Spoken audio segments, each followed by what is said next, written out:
Penjabat Wali Kota tegaskan pembangunan lapak dalam terminal bukan Pemkot Ambon. Lapak yang dibangun kembali setelah dibongkar oleh pihak pengembang untuk pembangunan pasar dan drainase di dalam lokasi Terminal A1 dan A2 Mardika, bukan dibangun oleh pemerintah Kota Ambon. Penegasan ini disampaikan langsung penjabat Wali Kota Ambon Bediwin Watimena di Balai Kota Ambon pada Rabu 22 Februari 2023. Menjawab aksi mogok yang dilakukan oleh para supir angkutan yang tergabung dalam Asosiasi Supir Angkot Kota Ambon atau ASKA terkait pembangunan kembali lapak pedagang di lokasi Terminal A1 dan A2. Watimena menjelaskan Pemkot telah berkoordinasi dengan pihak-pihak terkait yang kembali membangun lapak ini, serta meminta untuk segera menghentikan pembangunan dan membongkar kembali lapak yang saat ini telah dibangun. Dikatakan Watimena, sebelum pembongkaran telah dilakukan diskusi antara pemerintah kota dan pihak terkait karena keinginan bersama untuk menertibkan lapak kumuh di dalam lokasi terminal, baik A1 maupun Terminal A2 Mardika.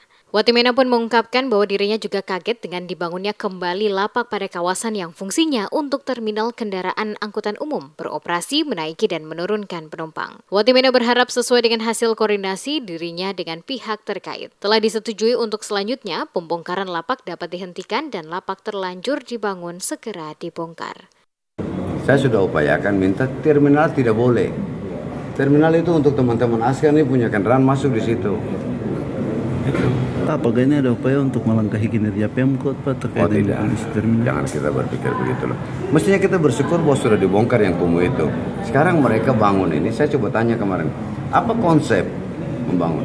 Mereka bikin yang rapi, yang bagus, sehingga dia tertata dengan baik, lebih bermartabat lah begitu. Tapi saya oke silakan kalau itu di luar terminal. Terminal tidak boleh itu saja. Dan sudah disetujui tadi malam, yang mudah-mudahan nanti mereka hentikan dan membongkar lagi di terminal. Sebelumnya, kemarin Selasa 21 Februari, penjabat Wali Kota telah bertemu dengan Ketua ASKA Paulus Nikyulu untuk membicarakan rencana aksi mogok supir angkot. Tetapi aksi tetap dilakukan oleh para supir angkot, di mana dalam aksi yang dilakukan ada 3 poin tuntutan ASKA. Salah satunya, meminta pemerintah menghentikan pembangunan kembali lapak dalam lokasi Terminal A1 dan A2.